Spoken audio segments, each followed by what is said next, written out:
পরিষ্কার বলি আমরা, ইনশাআল্লাহ যেই ফ্যাসিবাদ রক্ত দিয়ে বাংলাদেশ থেকে বিদায় করা হয়েছে, বিদেশি প্রভুদের এজেন্ডা বাস্তবায়ন যারা করার জন্য আমার বাংলার স্বাধীন জনপদকে যারা ব্যবহার করেছে, আজও যারা স্বপ্ন দেখছে বিদেশি প্রভুদেরকে খুশি করে আবার ক্ষমতার মসনদে আসবে, তাদেরকে বলতে চাই, বাংলাদেশের মানুষ আজ ঐক্যবদ্ধ, বাংলার মানুষ আজ রাজপথে অবস্থান নিয়েছে।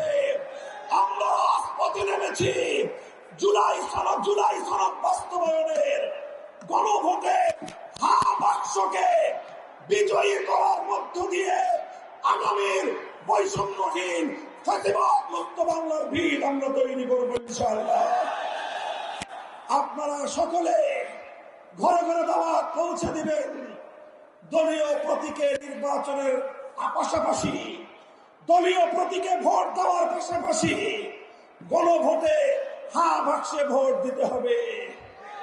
যদি কেউ এই গণভোটে না ভোটের ক্যাম্পেইন করেন, ধরে নেব আপনারাও ফ্যাসিবাদের দোসর।